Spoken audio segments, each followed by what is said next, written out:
Today on Blue 58, we have talked through all the prospects. We've tried to figure out who's going to be good and who is going to be bad. We've discussed who fits with what the Packers like to do. There is just one thing left to do for the NFL Draft, predicting how this whole thing is going to play out. Blue 58! Hello and welcome to another episode of Blue 58, the one and only podcast of thepowersweep.com. I'm your host, John Meerdink, and I am very happy to be with you here for today's episode because, as I say, every year at this time, the hay is in the barn. We've done the work. We've talked about all the prospects. Now we just got to figure out what's going to happen. But first, I don't know if you heard this, but the Packers traded Aaron Rodgers. It's over. This long road ended the only way I suppose it could. We started talking about Aaron Rodgers and his future with the Packers, I guess, after the 2019 NFC Championship game. After the Packers lost to the 49ers, we started talking about Aaron Rodgers' future, and then things got a little bit more strange when they drafted when they drafted Jordan Love.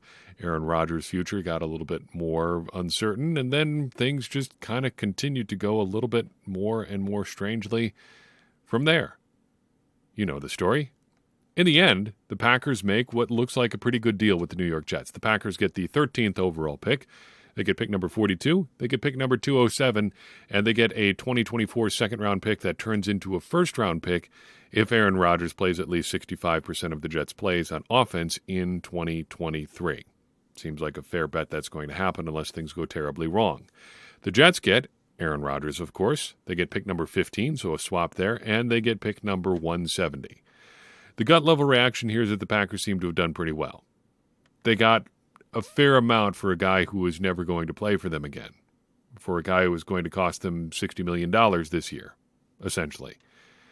It seems like the Jets moved off a little bit of what we had heard down the stretch, what they were looking for, what they thought they were going to get from the Packers. How much of that was a smokescreen from the Jets? How much of that was honest reporting? We'll never know. In the end, the Packers got what amounts to a second-round pick this year and a likely first-round pick next year. They got pretty well. They got out of this pretty well. And to the extent that the Packers allowed the Jets to protect their future assets, that seems pretty fair too, because the Jets are protected against an absolute disaster, but the Packers still get at least a second-round pick. And contrary to what we heard, I think, from Charles Robinson a couple times about what the Jets were looking for, it doesn't appear that the Packers are going to be giving back anything in 2025, regardless of what Aaron Rodgers does in 2024. The Packers win here. The Packers got assets for a guy that they didn't want anymore. And I guess rewinding the clock a little bit further, they got to have it both ways, really. They got to have one last big shot with Aaron Rodgers, extending him last offseason. They got to try it, and then they got out of the contract when it really didn't work. A year later, a year after that contract extension, I feel like the Packers are in a pretty good spot. The question now is, how do you feel about it? And we talked about this a little bit when Aaron Rodgers announced his intention to play for the New York Jets 6 weeks and change ago, or just about 6 weeks ago. I don't really know how I feel now that it's all over. I guess a big theme of this podcast for me personally is relief. Aaron Rodgers' storyline is at an end. The draft prep process is at an end. But in terms of the end of the Aaron Rodgers era in Green Bay, I don't really know how to feel just yet. And I think wherever you're at in your process of thinking about it, even if you don't want to think about it at all, I think that's pretty much okay. If you're happy to just be done with it, I think that's legit. Like I said, we've been talking about this storyline in some form for 3 years now. That's a long time. And that gets kind of exhausting after a while. So I totally understand if that's where you're at. If you're sad to see Aaron Rodgers go, I understand that too. There's a part of me that's there, just because of the end of 18 years of having one guy around, and what it says about where I'm at in my life and what has transpired over those 18 years. That's a long time. Maybe you're happy to see him go. I get that. Maybe you're just sick of putting up with the stuff that you have to read about in the media. And people say, well, just don't pay attention to that. Well, do you follow the NFL anymore? If you want to follow the NFL and you want to talk about the Packers, all there's been to talk about since January has been just bizarre stuff. And, in the past couple off seasons, you've had to talk about and read about Aaron Rodgers going on, wellness retreats and ayahuasca ceremonies and things like that. And if you're just a little bit sick of that, I totally understand that too. If you're conflicted by all this, buddy, I'm there with you. Because Aaron Rodgers has been responsible for some of the most incredible moments of my sports life. And you never want to see it end acrimoniously with the team that he's played for, the only team that he's played for in his entire career. And even if you're mad at the Packers, I think there's some of that too. We've talked about that over the past couple of years at times as well. There's a good chance that we're not in this situation at all if Aaron Rodgers and Brian Gutekunst have a better relationship dating back to 2018, 2019. Not all of that is Brian Gutekunst's fault, but not all of that is Aaron Rodgers' fault either. There has been enough smoke that's come out related to other people that I think you have some fair criticisms if you want to point some fingers at Brian Gutekunst and say, hey, man, what's going on? Like, why is this happening again and again? Star players are annoyed at you. What's going on with that? And I guess if you are feeling any of those things, I think it's all legit, and you've got ammunition, whatever you choose. As it pertains to where the Packers are right now, they sit with this heading into the draft this year. They've got 13, 42, 45, and 78. So 4 picks in the top 80. Not too shabby. Beyond that, 116, 149, 207, and then 4 sevenths. 232, 235, 242, and 256. So how are they going to use all of those assets? We have arrived at that portion of the offseason. What are the Packers actually going to do in the NFL draft? First, some overall thoughts, having gone through every position group now. I like this draft. It's not the best one I've seen, but I think there are a lot of useful players throughout this draft. The top end doesn't really seem as good as some recent years, but I think rounds 2 through 4 are really, really good. I've seen a few people describe this as a flat draft. That seems pretty accurate. There's just a lot of talent that's about the same, again, through those rounds 2 through 4 sort of area of the draft. Beyond that, things drop off, but they always do. Once you're into day 3, you're throwing darts, and everybody is at that point. The offensive line is interesting. I think there's a lot of players. There are a lot of players that fit what the Packers do. Tight end is just fabulous. We've talked about that at length. Cornerback is great if you're not too hung up on size. It's a really interesting class, and I think you can really find a lot of good stuff, especially through the middle rounds.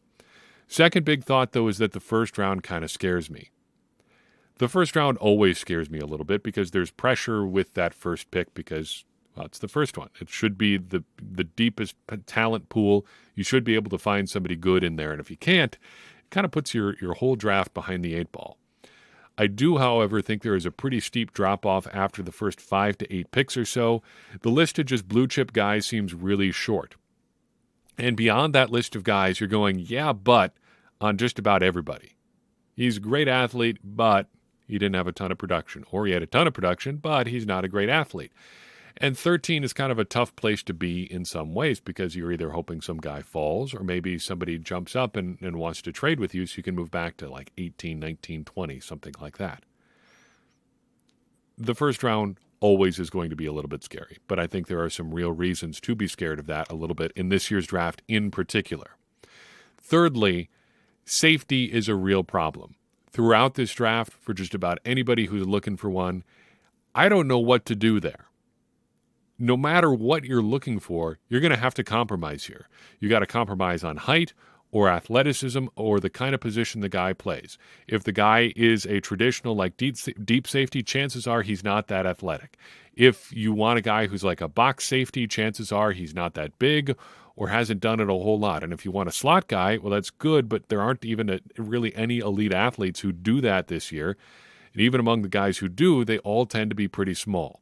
It's a tough position, and it's a tough year to be needing a safety, and unfortunately, the Packers kind of need a safety, but I think they might just be at a point where they're going to say, hey, we're going to ride this out. We're going to see what happens, and we're going to do our best with the guys that we got.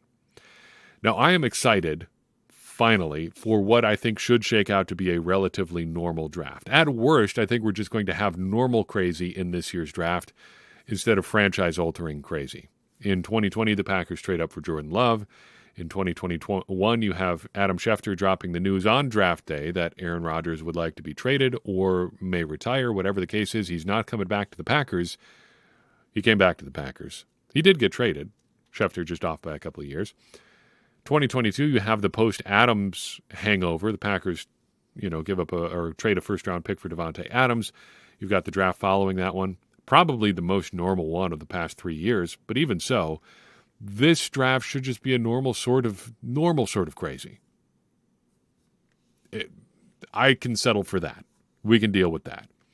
Now, 3 parts left in this preview podcast. I want to talk about some guys that I like at every position other than quarterback, because hopefully the Packers aren't in a position to really take a quarterback. I want to make some predictions, then I want to take a few of your questions. So guys that I like, to kind of sum up all the research that we've done. Running back, starting with running back, 2 guys. Keaton Mitchell out of Eastern Carolina and Tyjae Spears out of Tulane. Mitchell is small but just so fast. 4.37 40-yard dash. And Spears just looks like a clone of Aaron Jones. If the Packers need a running back, I would be very happy with one of those 2 guys.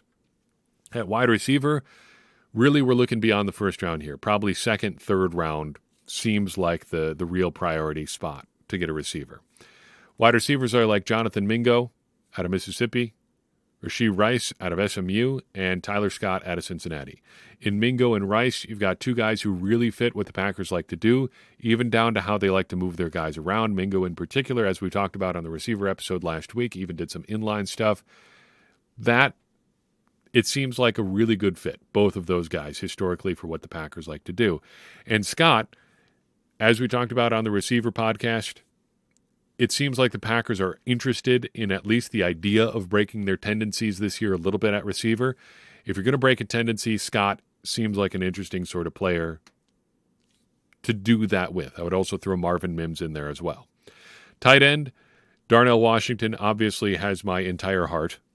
Just have been really in love with what he does and very excited about the things that he can offer to whatever team he ends up on. And Sam Laporta, I think, has grown on me. I think there's a chance that he could be a little bit undervalued based on where he was in college and the sort of offense and quarterback situation he was playing in. That seems like a real growth opportunities there. And you may not have to pay a premium to get him. Probably a third-round pick there, just a guess. Offensive line, nobody in particular. A bunch of guys on day 3 fit what the Packers are looking for. If I had to guess, they might be looking for someone with some sort of center versatility too, because that seems like the position right now that is the most uncertain, at least in the short term, on the Packers' offensive line. Josh Myers, probably not the answer there. They'd seem ready to at least open things up a little bit there. Look for somebody maybe with a little bit of center versatility, and I think there are some good options there, even some pure centers that I think might be worth considering. On the defensive line, 3 guys, all second round or later. Keanu Benton out of Wisconsin, love his versatility. If this was the early 2000s, he would be like a priority day 3 technique tackle on day 2. It wouldn't be day 2 because of how things worked differently back then, but you understand what I'm saying. You'd be like a second, third round, like we got to get this guy and put him at 3 technique. Now I think you play him as like a base end, especially in a 3-4. He seems like he could do some really interesting things, maybe even bump inside and play some nose reps. Gervon Dexter out of Florida, we mentioned him on our preview show for defensive line. All the physical tools in the world, great size, great length, great playing weight for a defensive end. Worry a little bit about his production, but physically he is one of the cleanest prospects that is in the draft at the position. And then Moro Ojomo out of Texas. Love his youth, love his productivity, even if it's a little bit under what we look for, and I love his athleticism. Think he's a really moldable player who's got a lot of good football in front of him, still on the way up as a player. At edge, I just can't shake Isaiah Foskey out of Notre Dame. I just keep looking at his numbers, at what he did on the field. Just seems like a guy who's going to be good in the NFL. Not necessarily the flashiest prospect, not overwhelming numbers, but just good across the board. And I also really like Will McDonald out of Iowa State. He is not a perfect edge rusher. He's 230-something pounds, but he's just so bendy. He is so... I love the kind of rubber bandy players from time to time. Just all arms and legs. Honestly, that's one of the things that appeals to me about watching Jordan Love. Just a different looking sort of guy compared to Aaron Rodgers and compared to a lot of NFL quarterbacks out there. Just, he's a big kind of loose jointed guy, and that Will McDonald is that same sort of way too. I don't have a whole lot of thoughts about off-ball linebackers. Jack Campbell seems pretty interesting, though. I wonder if he ends up playing inside linebacker in the NFL, if he ends up being some sort of quasi-edge sort of player.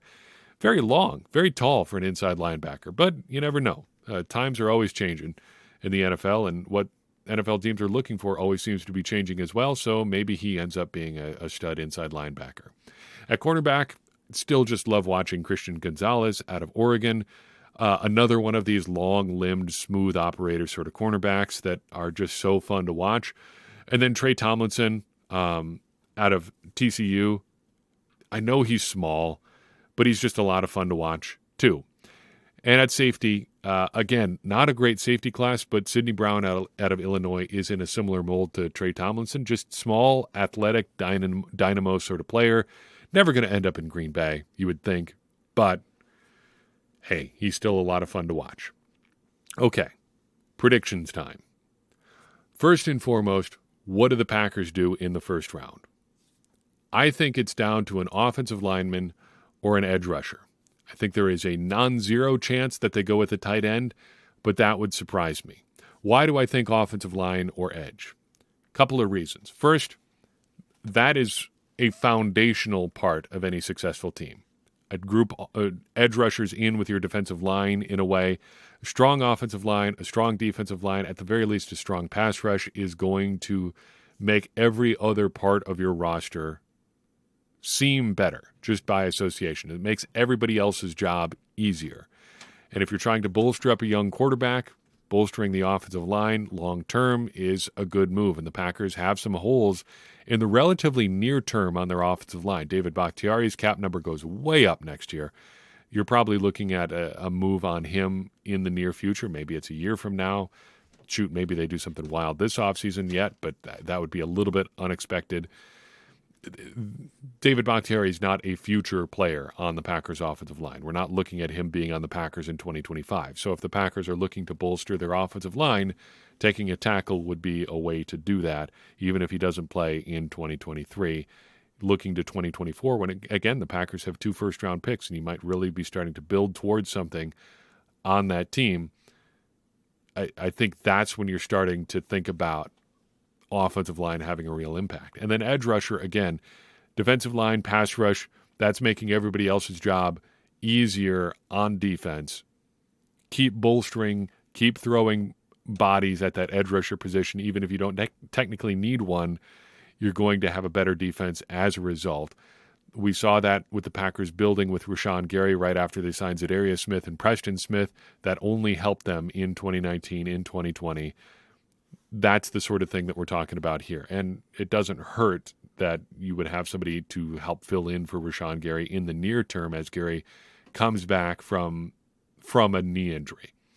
Now, if you're looking for a specific group of guys, I think it boils down to this. Here's my 5. Lucas Van Ness and Myles Murphy on the edge. Darnell Wright on the offensive line. Michael Mayer, if they decide to go with the tight end. And then if he falls, I think Jackson Smith and Jigba's got to be at least a consideration at 13. I don't think he's going to get to 13. It would be highly unusual for the first receiver in the draft to go at 13. But stranger things have happened. If you're looking for somebody who could fall, a guy with some questions about his overall productivity, maybe some injury concerns too, that would be some of the profile of a guy who would slide.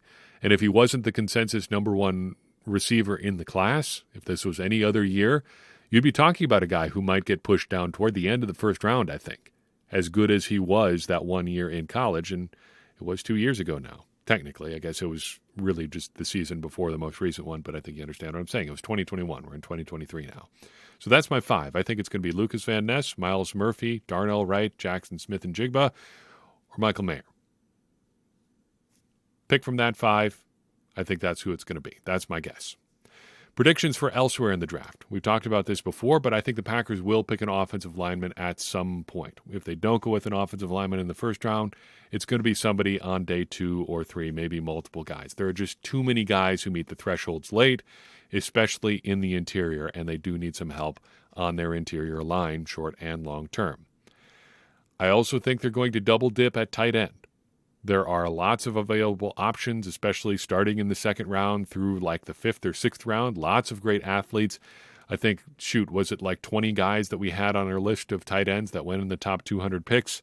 And of those, it's like 16 or 17 are 8+ RAS guys or 9+ relative athletic score guys.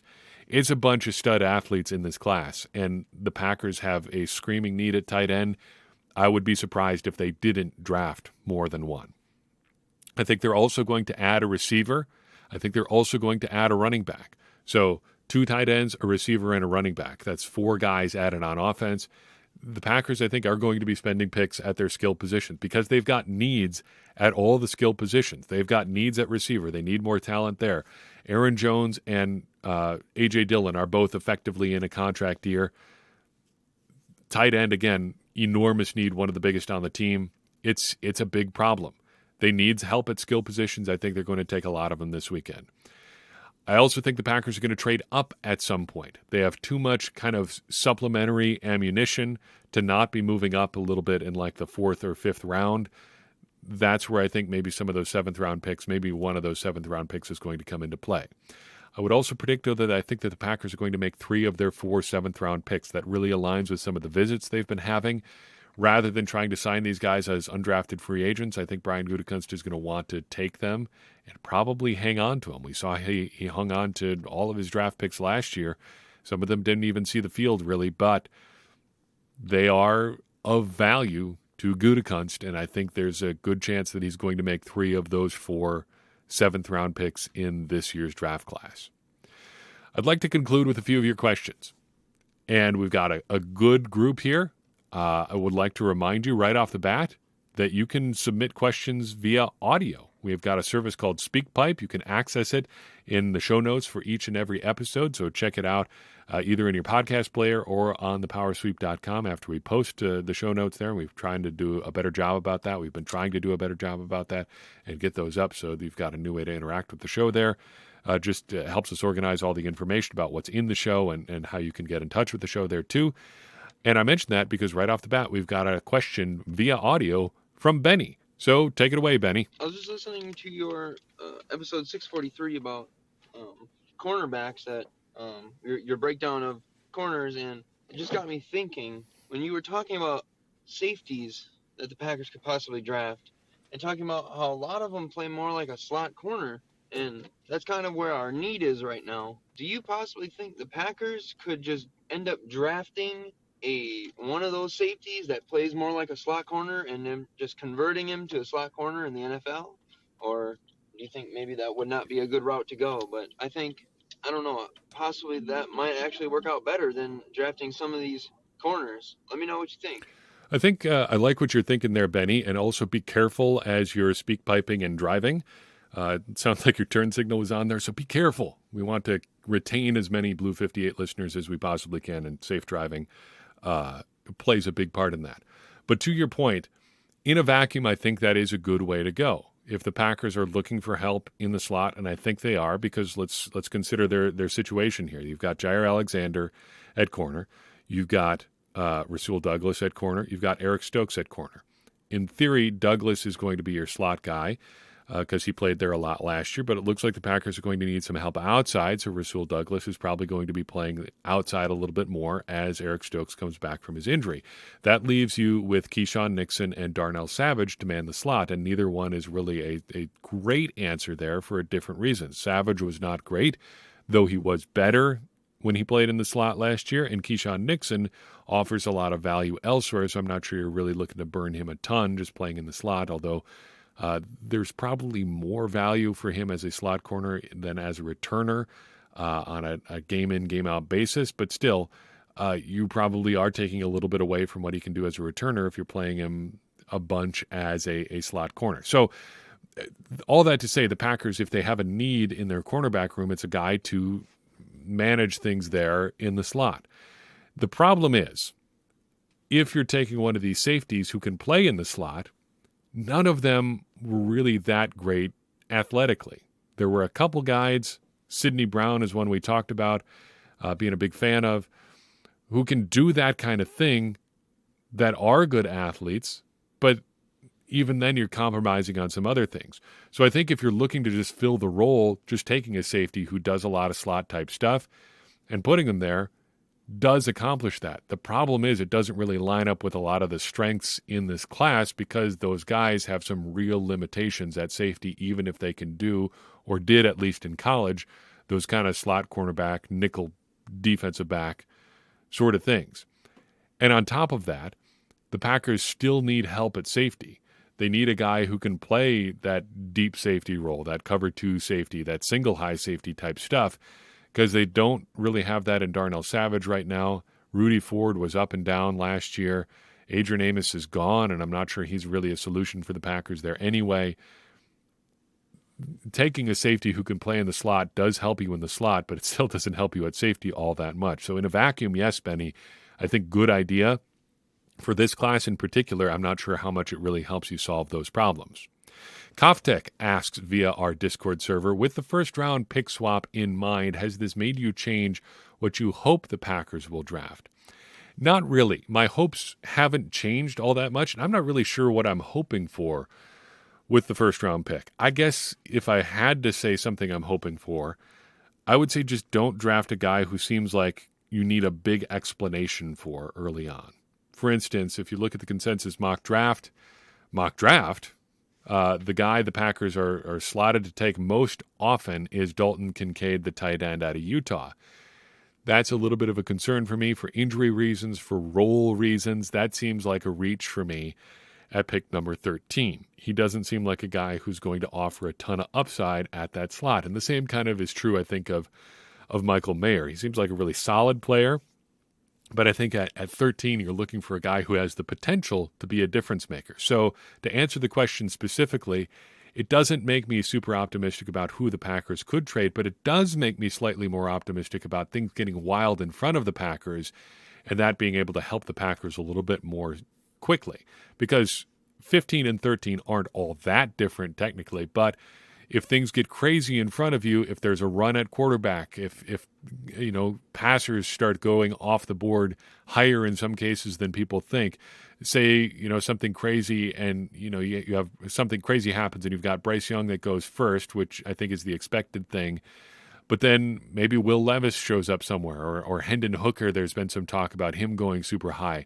CJ Stroud is still out there. Maybe somebody really decides, oh, crap, we got to go up and get Anthony Richardson. Maybe suddenly you've got 4 or 5 quarterbacks going in the top 10, and previously we thought only maybe 2 or 3 might go that high. Well, that's pushing somebody down to the Packers, and just by moving up those 2 slots, you've got a better chance of getting something really wild happening. For instance, and I should mention this now, I did a mock draft, the one and only mock draft we do every year, and posted it at thepowersweep.com, talked through it a little bit in a post there today. But just playing around with Pro Football Focus's mock draft simulator, just trying to get familiar with the tool before I did the one that counted.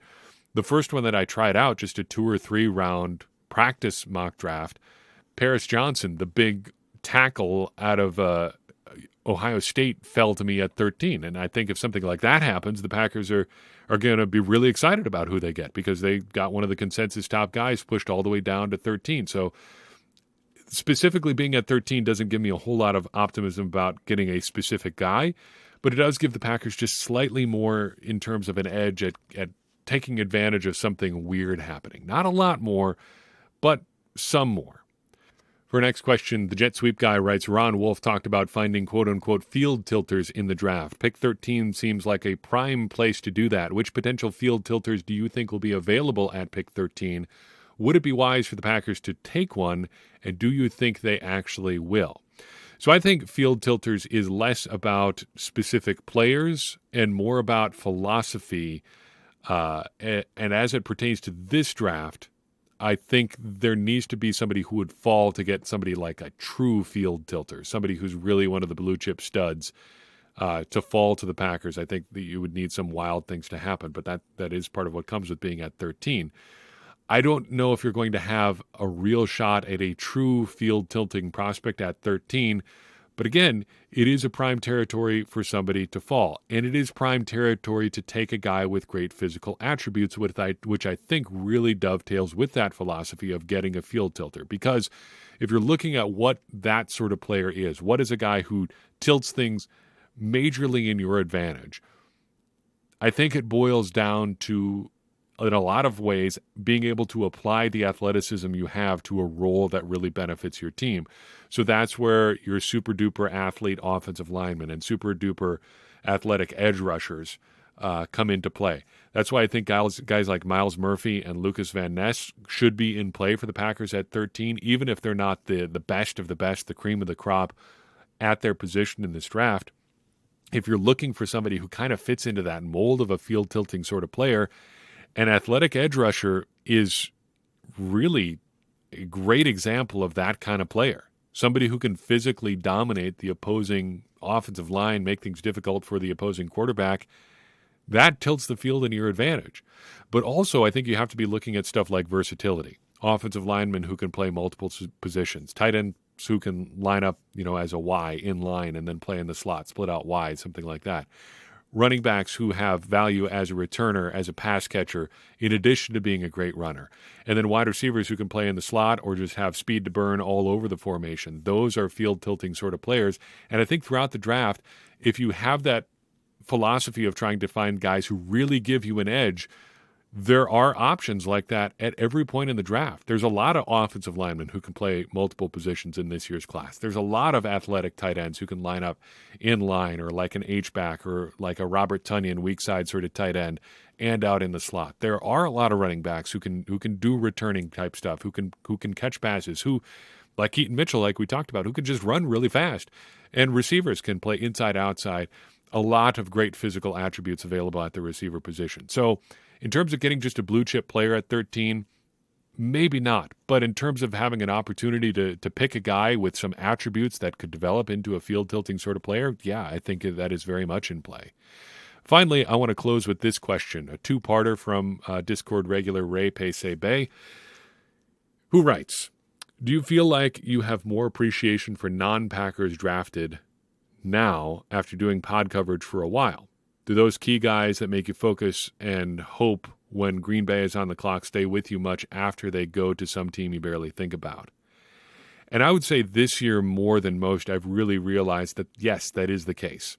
Paying attention to the draft is difficult. It demands, if you want to do a podcast where you're providing good information, and I hope we do that about the draft, there's a lot of research required. You've got to do a lot of reading about guys, a lot of digging, a lot of sorting through numbers, even if it's just compiling stuff like relative athletic scores or heights and weights and stuff like that. There's a lot of stuff to sort through. But it does benefit you down the road, being able to look back at your notes and say, oh, we talked about this guy. We thought he was a really, really interesting player. We talked about how he was, like a tier 1 prospect for us or a tier 3 prospect for us, or we really like this about his game. That is beneficial down the road. But also, in a very human sort of way, it makes you appreciate the work that guys have put in to get to this point. I like reading through Dane Brugler's Beast every year just to read about the guys that maybe had to go to a couple of schools, maybe had to be in a non-optimal situation for a while, maybe had to go through some stuff as a kid, or dealt with some family stuff, dealt with some off-field stuff that wasn't their fault, and just kept plugging away and kept putting in the work and worked to get to this point. Because, as much as we talk about natural athleticism and being supremely gifted, having to carry you to this point, and I think that is true, that only takes you so far. And all of these guys, however gifted they are, have put in a lot of work to get to this point, to be good enough to be talked about as a draft prospect in the draft, whether it's this year or next year or in the past. It takes a lot of work to get here. And just talking about all that kind of stuff makes me appreciate what these guys do more and more. And it makes me appreciate the human element, the excitement, the disappointment, the frustration, the joy, all of the good things that go into this. And I think maybe being a dad now, I really appreciate those moments when you see the guys get to the stage and hug Roger Goodell, because for a lot of them, I think it's got to be a relief as much as anything. It's exciting for sure, but it's a relief to just be like, this was the goal for so long, and now it's here. We made it. We got there. We did something. And that, I think, is the big thing that I really enjoy about doing this part of the podcast, is learning about a little bit about all of those stories, about how guys developed from a 215-pound high school tight end into a 300-pound offensive lineman who's going to go in the first round. The guy who was 5'9" until he was a sophomore in high school, and suddenly he's 6'2", and he is becoming a great wide receiver. The cornerback who was always too small but just had to find the right opportunity, and now he's going to be a first or second round pick. All that kind of stuff is really cool. And digging up nuggets like that, finding out the nuggets, that's a lot of fun. And appreciating those little human stories, I think, is what makes all of this worthwhile. And circling back to the Aaron Rodgers part of this podcast, thinking about how all of this makes you feel, I think, is the most important thing. Because I'm not an NFL GM. Hopefully, if you're listening to this, you're not an NFL GM. If you are, what are you doing with your time? Please, honestly, do something else for your own benefit. If you're wasting time listening to this podcast and you've got a job in the NFL, find a different hobby. I could introduce you to Dungeons and Dragons. It's a great way to kill a bunch of time. But all those little human stories are what give you the feelings about this sort of stuff. Make you excited for these people as human beings. And that's the part that I hope that I never lose as a sports fan, and I hope you never do either, because it's supposed to be fun. It's supposed to make you feel things and get you excited and be enjoyable. And getting hung up on who the Packers should have drafted or didn't draft or stuff like that, yeah, that can be true and real sometimes, but I hope that you have fun with this. Above all else, I hope you enjoy the stories and getting to know these guys and seeing them succeed, because that's a real easy way to root for other human beings to do well. And I think that's something we could all do a little bit more of. So maybe just try to carry that a little bit through this NFL draft weekend as well. Want these guys to do well because they've put in a lot of work, and a lot of them come from not necessarily great situations. You don't have to look a whole lot into a lot of histories here to find guys that didn't come from very much and now are on the cusp of making it into something really big. That's pretty exciting, and it's a lot of fun to see that happen. In the meantime, that's all I've got for you in this episode of Blue 58. I appreciate you tuning in. I would appreciate it even more if you would take a second and share this episode with someone you think would enjoy it. That's going to help more people find the show and get more people involved in this conversation that you and I are having about the Green Bay Packers, which in turn is going to help all of us, me included, become smarter Packers fans. And as I always say, smarter Packers fans are better Packers fans, and better Packers fans are what we all want to be. I'm your host, John Meerdink. We'll see you next time after the first round of the NFL Draft on Blue 58.